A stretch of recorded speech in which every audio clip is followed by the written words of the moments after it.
lundi et on se retrouve pour débuter une nouvelle semaine de vlog, une semaine que je vais débuter très rapidement sans vous faire d'update lecture. Je vous prends simplement parce que j'ai un colis à ouvrir avec vous. Ce n'est plus une surprise à force, mais un colis à Vameille. J'ai encore été gâtée, je suis trop contente. Je vais en parler très brièvement parce que je vous en ai parlé il n'y a pas longtemps. Mais j'ai reçu du coup 3 nouvelles bougies qui font partie de la nouvelle collection. Notamment une qui est magnifique. J'ai déjà ouvert le colis en fait, c'est pour ça que je connais son contenu. C'est une bougie donc en édition limitée et en collab. C'est une bougie City Mass qui a été faite donc avec une influenceuse allemande, si je vous dis pas de bêtises, et la bougie est juste canonissime déjà. Elle est hyper élégante. En fait, au lieu d'avoir le contenu le capuchon pardon en bois, vous l'avez en métal comme ça doré. Et l'odeur de la bougie est incroyable. Vraiment, ça sent le jasmin. Et elle est hyper élégante. Je la trouve trop belle en objet de déco. Et surtout, vraiment, le parfum, ça sent un mélange entre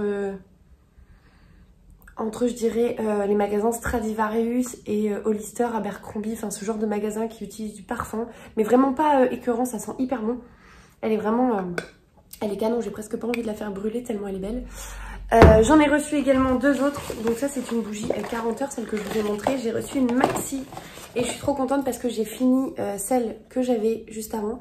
Celle-ci c'est la Marrakech et l'odeur elle est dingue. J'ai la même ici, là on le voit en parfum d'ambiance et c'est bois de santal je crois, mais c'est tellement, enfin c'est boisé, c'est hyper agréable comme odeur. Et là du coup c'est en bougie 3 mèches maxi, donc trop heureuse. Surtout que le coloris est tellement adapté pour l'automne. Et enfin il y en a une troisième, celle-ci c'est la bougie May Cosmopolitan. Et celle-ci, pareil, a une couleur hyper automnale. Je sais plus ce qu'elle sent. Ah c'est muguet rose, j'ai le détail en face de moi, c'est muguet rose. Et ça sent hyper bon là aussi, vraiment trop contente. Voilà, du coup je fais vite pour que j'ai le temps de tout vous montrer. Comme d'hab, j'ai un code promo. Le code promo donc c'est Fun Café, je vous le remets juste ici. Avec, vous avez moins 40% des 3 articles achetés, moins 50% des 4 articles achetés et moins 60% des 5 articles achetés. Donc ça peut valoir le coup. Si jamais vous avez envie de commencer vos cadeaux de Noël un petit peu en avance ou tout simplement de vous faire plaisir. Voilà, j'en parle très régulièrement et c'est pour ça que je vais pas m'étendre dessus, mais je pense que vous avez compris qu'Avamey est une marque en laquelle j'ai parfaitement confiance. J'aime beaucoup ce qu'ils font, j'aime beaucoup les packaging, j'aime beaucoup les odeurs des bougies et je trouve que voilà, le fait d'avoir des nouvelles collections aussi, ça permet de changer, de découvrir plein de parfums. Donc je suis conquise par cette marque et c'est d'ailleurs pour ça que je continue à vous en parler. Donc je m'arrête là, je vais retourner travailler parce que je suis en télétravail aujourd'hui et je vous prendrai demain pour un update lecture. Hello, on est mardi soir. Je vous prends pour un update lecture comme promis. Je suis un petit peu à 2 de tension aujourd'hui, pour pas vous mentir. Je suis assez fatiguée, je suis assez un peu dans les vapes. Mais donc je voulais vous parler des 3 lectures que j'ai en cours. 3, ça fait très bizarre, ça fait très longtemps que je ne fais plus ça. Mais écoutez, les choses font que. Donc la première, bon celle-ci je vous en ai parlé dans le vlog précédent donc je reviendrai pas dessus. Mais c'est Les Refuges de Jérôme Laubry que j'ai pris donc en lecture audio et que j'aime beaucoup pour l'instant. Je trouve que ça se dévore, la preuve j'en suis quasiment à la moitié. Bon, il est relativement court, il fait 400 pages. 420 pages, mais je trouve que pour l'instant ça s'écoute très bien, ça doit donc se lire très bien aussi. J'ai vu justement beaucoup d'avis passer sur des coups de cœur, donc trop hâte de le terminer et de vous en parler.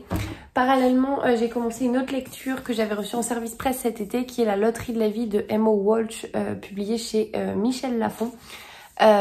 Et donc en fait ici nous sommes en Louisiane, dans une petite ville où cette petite ville va voir finalement le quotidien de ses habitants assez chamboulé et bouleversé quand une nouvelle machine va arriver, une machine qui analyse en fait votre ADN et vous révèle un petit peu votre potentiel. Alors, je prends des pincettes en disant ça, mais en fait cette machine elle analyse donc les souches de votre ADN et Ce qu'on appelle potentiel, c'est tout ce que vous pourriez devenir si 100% de votre potentiel génétique était exploité. On rentre pas du tout dans des explications scientifiques hein, là-dessus, je vous rassure, mais en fait on va suivre donc plusieurs habitants en fonction des chapitres. On a des points de vue qui alternent et en fait on va suivre différents habitants qui habitent donc dans cette même ville, qui vont chacun découvrir donc cette machine. Donc il y a d'un côté ceux qui vont être totalement réticents et réfractaires à l'utilisation de cette machine, on a ceux qui vont se jeter dessus et on a ceux qui, en écoutant le récit des autres, vont également décider ou pas de tenter leur chance. Et cette machine, pour l'instant, elle a fait des miracles dans le sens où on a par exemple une dame qui du jour au lendemain a plaqué son travail pour ouvrir sa boutique de glace parce que la machine qui analyse l'ADN lui a dit que en gros elle était entrepreneuse dans l'âme et que tout ce qu'elle allait entreprendre allait réussir. Donc en fait elle s'est retrouvée un petit peu pleine de certitude en se disant que des choses dont elle aurait pu douter finalement, aujourd'hui elle s'affranchit de tous ces doutes-là parce que cette machine lui a révélé que elle allait réussir dans ce qu'elle allait entreprendre. C'est un exemple, il y en a d'autres. Et donc en fait on va suivre différents habitants qui eux sont partagés ou pas, qui vont voir leur vie bouleversée aussi parce que ils ont fait ce test et en fait ils vont remettre un petit peu tout leur quotidien, toutes leurs certitudes, toutes leurs habitudes également en question. Et voilà, pour l'instant j'ai pas lu énormément, hein. J'ai lu l'équivalent de 70 pages, il en fait 400. Je suis curieuse de connaître la suite. Pour l'instant, j'accroche pas énormément, pour être très honnête avec vous. Le thème m'intrigue beaucoup, mais la plume est vraiment... je sais pas si c'est la plume originale du coup, ou si c'est la traduction, mais je trouve qu'il y a vraiment aucune émotion. On est sur des descriptions de faits... comme si finalement on était très très très extérieur à la vie de ses habitants, et c'est peut-être d'ailleurs un parti pris, mais j'avoue que pour l'instant ça me déstabilise un peu dans ma lecture parce qu'en fait on se sent très très loin. Alors je me recule en plus en vous le disant, on se sent très loin de ses habitants. On sent qu'il y a une distance qui est mise où en fait vraiment on observe les choses comme si on était une petite souris qui observe la vie d'un couple dans une cuisine, mais sans décrire en fait leurs émotions parce que on n'est pas dans leur peau. Et je trouve que c'est assez déstabilisant. Alors sur plein de livres, effectivement, on peut avoir des récits comme ça, mais j'avoue que là-dessus, ça me déstabilise parce qu'on rentre dans le quotidien des gens et en fait, on va avoir leur ressenti, mais de manière très factuelle en fait. Donc voilà, je vous en parlerai quand j'avancerai. J'aime trop cette couverture un peu à la Sims ou SimCity ou ce genre de choses. J'aime vraiment trop. Mais pour l'instant, j'avoue que je suis partagée sur la plume. Donc j'ai lu 70 pages. C'est ridicule pour me faire un avis pour l'instant. Donc je vais avancer, je vous en reparlerai. Et voilà, mais je voulais vous dire que du coup je l'avais commencé et parallèlement j'ai commencé une autre lecture. Et en fait c'est pour ça que j'ai pris la loterie de la vie, c'est que la lecture que j'ai commencée c'est un énorme bébé que je ne peux pas transporter, qui est magnifique et que donc je n'ai pas non plus envie d'abîmer en le transportant. Et je parle du cœur singulier de Millie Davis, de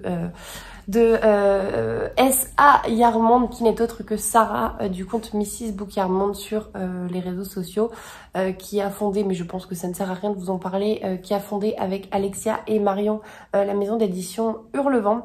Et c'est donc le premier roman qu'elles ont édité, qui n'est autre que le roman de Sarah, son second roman. Moi j'avais lu Amour, gluten et sororité à sa sortie, quand Sarah l'avait donc auto-édité. J'avais bien aimé, et celui-ci est très différent. En tout cas, c'est comme ça qu'on me l'a vendu et c'est pour l'instant ce que je constate. On est sur un gros bébé, au-delà de l'objet livre qui est littéralement magnifique, vraiment, qui est très confortable aussi en lecture puisque, en fait, je vous l'ai déjà montré, mais il tient ouvert. Alors là, en plus, ça bug parce que j'ai mon marque-page. L'objet livre est vraiment hyper confortable à lire, pas du tout à transporter, mais ça, c'est un autre débat. Et donc, je l'ai commencé. Je vous lis la 4e de couve parce qu'il y a énormément de choses sur cette 4e de couve. Il y a énormément d'éléments même dans ce roman. Il y a plusieurs histoires dans l'histoire. Millie Davis est une écrivaine à la confiance fragile. Si le premier tome de sa saga historique Les Espérances des femmes Templeton s'est retrouvé sur les étals de toutes les plus grandes librairies du monde, son syndrome de l'imposteur a refait surface à l'apparition de critiques dénonçant des anachronismes. Encouragée par Lyra, avec qui elle entretient une amitié épistolaire depuis des années, Millie décide de braver troubles anxieux et timidité maladive en retrouvant les bancs de la fac d'histoire. Sous l'impulsion de son entourage et pour le bien de sa saga, elle sollicite l'aide d'Alfred Burton, professeur d'archivistique qui accepte de lui prêter main forte dans ses recherches. Fouille dans les rayonnages poussiéreux d'une librairie mystérieuse et discussions passionnées autour d'une tasse de thé bouleversent alors son quotidien habituellement casanier. Et à mesure que l'histoire d'Isadora Templeton s'écrit, celle de Millie se tisse également. Entre les réunions du club d'activistes véganes de sa grand-mère, la fantasque Maggie, les rendez-vous studieux avec son professeur et l'écriture de son second roman, le train de vie de Millie s'intensifie tant et si bien qu'elle peine à voir les évidences qui se dressent sur son chemin. Des plaines écossaises battues par le vent aux allées sombres d'une librairie clandestine, Millie partira en quête de deux destins, celui de l'héroïne de son roman et le sien. Pour l'instant, donc c'est un... Alors, j'en suis page 161. C'est un roman qui fait plus de 700 pages.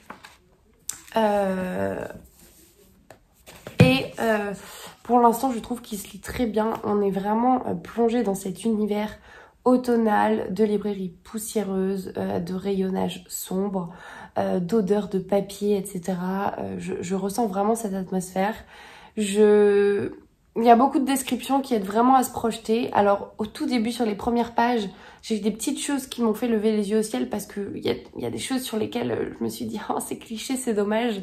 Mais finalement, plus j'avance dans cette histoire et plus j'adhère, plus j'aime, plus je différencie également Sarah que donc je suis dans ses vlogs, etc. ou sur les réseaux sociaux du personnage de Millie. J'avoue que sur les premiers chapitres, en fait, je pense qu'inconsciemment j'associais trop Millie à Sarah et Sarah à Millie inversement, donc forcément ça me biaisait, on va dire, un petit peu dans la lecture, mais plus j'avance, plus Millie devient un personnage à part entière, donc j'en suis contente.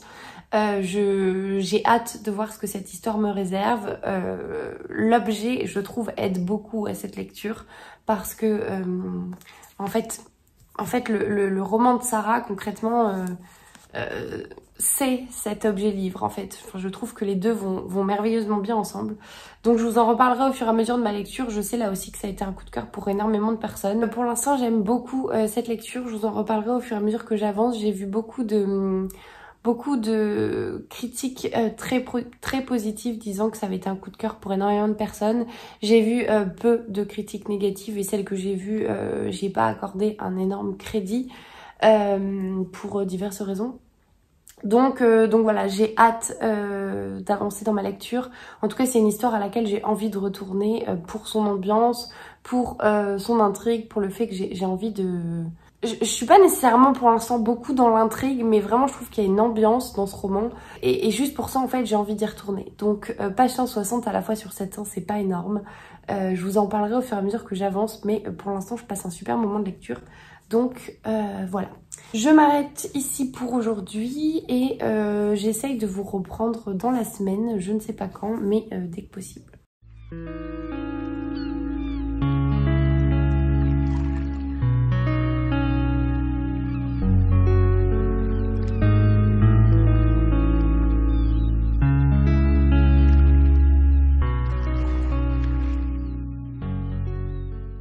Hello, on est mercredi, je vous prends pour un update lecture et surtout déjà pour vous montrer un livre que j'ai acheté hier. Donc j'ai Gus qui est en train de tout faire tomber. Hier, donc c'était jour de grève, j'en ai profité entre midi et deux pour faire un rapide passage à la Fnac à côté de mon boulot et j'ai acheté un livre, un Stephen King. J'ai pris Monsieur Mercedes. C'est un roman que j'ai vu passer notamment dans un vlog d'Estelle et il me tentait bien, il était présenté vraiment au rayon polar. J'avoue, je m'étais jamais intéressée à la 4e de couve et en l'occurrence on est sur quelque chose de pas du tout fantastique et vraiment de polar, en tout cas si j'en crois la 4e de couve. Midwest, 2009. Dans l'aube glacée, des centaines de chômeurs en quête d'un job font la queue devant un salon de l'emploi. Soudain, une Mercedes fonce sur la foule, causant 8 morts et 15 blessés dans son sillage. Le chauffard, lui, a disparu dans la brume sans laisser de traces. Un an plus tard, Bill Hodge, flic à la retraite qui n'a pas su résoudre l'affaire, reste obsédé par ce massacre. Une lettre du tueur à la Mercedes va l'empêcher de sombrer dans la dépression qui le guette. Délaissant le fantastique pour le polar dans lequel il se glisse avec une jubilation contagieuse, Stephen King démontre une fois de plus son talent de conteur et son inspecteur Bill Hodge rejoint les figures emblématiques du roman noir américain. Et donc c'est le premier tome d'une trilogie, le deuxième tome c'est Carnet Noir et il me semble que le dernier tome c'est Fin de ronde, si je vous dis pas de bêtises. J'aime beaucoup cette couve. Donc j'ai hâte de le lire, comme tous les Stephen King. En ce moment c'est vraiment l'auteur que j'achète. Je vous en parle, je crois, dans chaque vlog, je vous parle d'un Stephen King que soit j'ai acheté, soit j'ai lu. Mais c'est une super découverte, donc j'ai envie de poursuivre. Pour l'instant, j'en ai lu 2. Et j'aime beaucoup, en fait, retrouver cette Amérique profonde à chaque fois dans ses romans. J'aime beaucoup sa plume, que je trouve très visuelle, très cinématographique. Donc, voilà. Bon, il est vraiment temps que je change de téléphone parce que j'en peux plus. Le stockage, c'est une catastrophe. La vidéo vient de se couper juste avant. Et forcément, j'ai mis 3-4 minutes avant de comprendre que je parlais dans le vide et que ça n'enregistrait plus. Bref, tout va bien. Donc, j'avais terminé de toute façon sur Mister Mercedes. Je voulais par contre vous parler donc de la lecture que j'ai commencée. Gus, sors de là. Sors de là. Allez. Il fait bouger la table. Donc la loterie de la vie, j'ai lu 120 pages sur 400 à peu près. Et je n'accroche pas du tout. Ça faisait très longtemps que j'avais pas abandonné un bouquin, mais je pense que je vais soit le mettre de côté, soit tout court l'abandonner. Parce que vraiment j'accroche pas du tout avec la narration, avec la plume. On raconte la vie des gens, mais il n'y a aucun affect, il n'y a aucune émotion. C'est des phrases très courtes où en fait on décrit simplement des faits et ça me dérange parce qu'en fait pour moi c'est tout l'objet de ce roman. On parle de l'impact que peut avoir cette nouvelle machine qui analyse votre ADN sur la vie des gens, et donc en fait pour parler de la vie des gens il faut être capable de la décrire et de la comprendre. Donc soit c'est un parti pris de l'auteur que je ne comprends pas, enfin en tout cas auquel je suis pas réceptive, soit je sais pas. Mais ça le fait pas avec moi. J'ai pas particulièrement hâte de retourner à ma lecture. Je comprends pas trop où on veut en venir alors que j'ai lu plus d'une centaine de pages, donc j'ai lu un quart du roman. Et j'ai pas envie de batailler en fait. Enfin, j'ai tellement de romans à lire en ce moment qui me font très envie sur la période automnale que du coup tant pis, je vais pas batailler plus longtemps et je pense que je vais donc le mettre de côté. Voilà du coup ce que je voulais vous dire. Je vous fais pas d'update sur Millie Davis parce que j'ai bien avancé hier, j'en suis page 200, mais j'attends quand même d'avoir un peu plus avancé pour vous en parler puisque le livre faisant 700 pages, je vais pas vous en parler chaque fois que je lis 100 pages, mais pour l'instant j'aime trop l'atmosphère de ma lecture. Je trouve que voilà, c'est vraiment doudou, c'est cosy, c'est sombre, enfin c'est tout ce que j'ai envie de lire en ce moment. Et du coup, je viens de me rendre compte que forcément cette séquence-là a été coupée. J'ai quasiment terminé Les Refuges de Jérôme Loubry et cette lecture, je l'adore. Il me reste 100 pages sur 400. J'aime trop, il y a vachement de mystère. On est sur un thriller psycho qui nous retourne un peu la tête, qui envoie valser toutes nos certitudes, qui instaure plusieurs réalités dans la réalité, à tel point qu'on ne sait pas vraiment ce qui se passe. Quand on croit comprendre quelque chose, finalement on se rend compte que c'est pas ça. Et vous savez, moi j'adore me faire berner, donc pour l'instant vraiment j'adore. J'aime beaucoup la plume de Jérôme Loubry aussi, j'aime beaucoup l'atmosphère de ce roman, le fait qu'il y ait plusieurs lieux, qu'il y ait plusieurs époques, qu'on alterne dans les points de vue, dans les époques aussi, au niveau des chapitres. Vraiment pour l'instant il y a rien que je n'aime pas dans ce roman, donc j'ai très hâte de le continuer. Je pense que je le terminerai demain ou après-demain. J'ai bien avancé aujourd'hui puisque du coup c'était la grève et donc j'avais du temps pour écouter mon livre audio en attendant les RER et autres. Donc ouais, franchement pour l'instant, trop contente de cette lecture. Je trouve qu'il répond parfaitement aux attentes que j'en avais, qui étaient plutôt hautes étant donné que j'avais vu que de très bons retours à ce sujet. Donc voilà, je vous en parlerai quand je l'aurai terminé, mais pour l'instant, j'adore cette lecture, ou plutôt cette écoute. Donc voilà un peu l'update. Je suis désolée, c'est totalement décousu ce que je vous ai raconté aujourd'hui.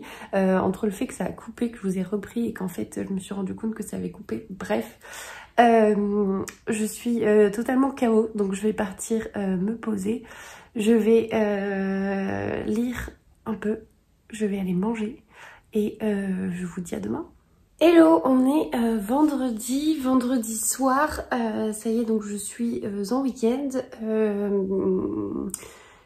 Je sais plus du tout ce que je vous ai raconté cette semaine, c'est une catastrophe. Je sais que je vous ai parlé un peu de mes lectures et tout ça, mais je sais pas où je me suis arrêtée. Du coup je vais faire un update très rapidement, j'essaierai de regarder au montage si c'est pas des choses que je vous ai déjà dites. Donc premier update, je passerai pas dessus, mais j'ai abandonné la loterie de la vie. Voilà, je me suis décidée, j'ai essayé de lire 10 pages en plus du moment où je vous en ai parlé et vraiment j'accrochais pas, donc tout simplement je l'ai abandonné. J'ai terminé Les Refuges. Ça a été un coup de cœur énorme, voilà, j'ai adoré cette lecture et du coup j'ai commencé 2 nouvelles lectures. Une que j'ai bientôt terminée puisqu'il me reste 30 pages. C'est le dernier tome de Blackwater, donc de Michael McDowell, pardon, aux éditions Monsieur Toussaint Louverture, comme depuis le début sur cette saga. Donc ça y est, c'est le dernier tome. J'ai trop aimé, j'aime trop. Je trouve qu'il y a une vraie évolution des personnages. On voit aussi qu'on s'approche de la fin de la saga parce que voilà, il se passe pas mal de choses. Vraiment, j'aime beaucoup cette saga. Je trouve que c'est monté très haut et qu'au fur et à mesure des derniers tomes, en fait, on redescend pas. Donc voilà, Vraiment, je sais que c'est une saga qui a eu un grand succès, que on aime ou on n'aime pas d'ailleurs. Moi, de mon côté, j'avoue que sur les premiers tomes, j'étais intriguée plus que vraiment emballée par l'histoire, mais au fur et à mesure des tomes, je me suis totalement attachée à cette famille casquée, en tout cas à certains personnages. Il y en a certains au contraire que je ne peux pas voir en peinture, mais c'est ce qui fait aussi le charme de cette saga.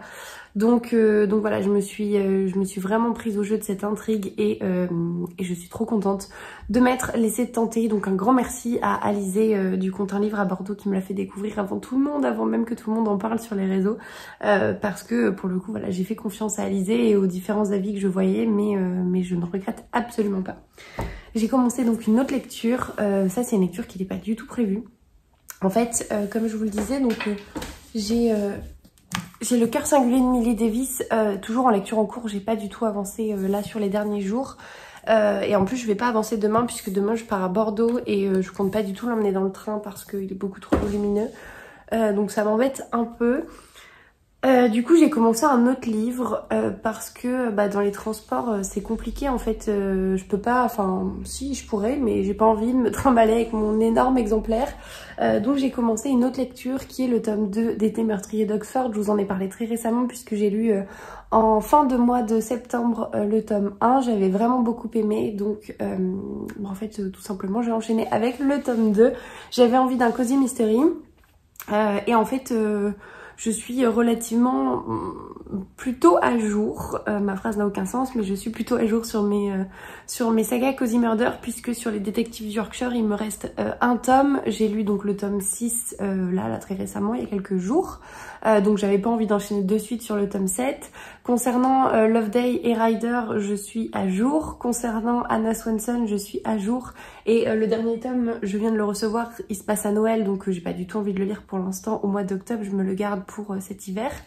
Qu'est-ce qu'il y a d'autre comme saga globalement, c'est à peu près tout. Donc en fait, je me suis lancée dans celle-ci. Et donc là, c'est le tome 2, j'en suis à la moitié. J'aime trop, je pense que je vais le finir demain dans le train. Vraiment, j'aime trop cette histoire. J'aime trop ces personnages, j'aime beaucoup Gemma. On la retrouve donc suite à l'enquête qui a eu lieu dans le premier tome, mais c'est un régal. On a une atmosphère tellement tellement Oxford, tellement petit village, tellement campagne anglaise, et à la fois on a un personnage principal de Gemma qui est plutôt moderne, qui est un peu comme vous et moi en termes de génération on va dire. Et voilà, je trouve que c'est assez drôle. Il y a des contrastes plutôt drôles aussi, puisque donc elle appelle sa mère mère. On sent que voilà, elle est quand même beaucoup sous l'influence de ses parents qui régent pas mal de choses dans sa vie malgré son âge. Enfin voilà, il y a des petites parenthèses comme ça qui sont assez drôles, assez incongrues. Et moi, j'avoue que j'aime vraiment beaucoup. Couplé donc à cette enquête. À Devlin qui est donc l'inspecteur slash ex slash sexy man de cette histoire. Voilà, il y a pas mal de choses et je trouve que le mélange vraiment est plutôt sympa. Donc je prends vraiment beaucoup de plaisir à retrouver le tome 2 de cette saga. Vraiment, on est vraiment dans l'atmosphère tea time, etc.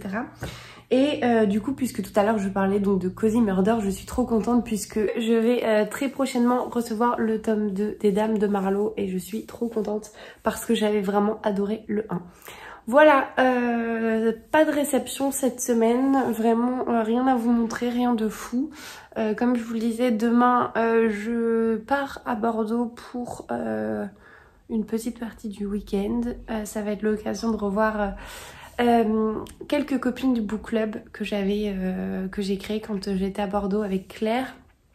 Voilà, donc très contente. Bien évidemment, je vais revoir aussi ma meilleure amie. Et voilà quoi, voilà. Ça va être le programme du week-end, ça va faire du bien. Et puis donc je rentre à Paris dimanche et je vous prendrai pour clôturer ce vlog. Mais d'ici là, je pense que je vous montrerai quelques plans quand même du vlog de demain.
Et je vous prends donc pour clôturer cette semaine de vlog.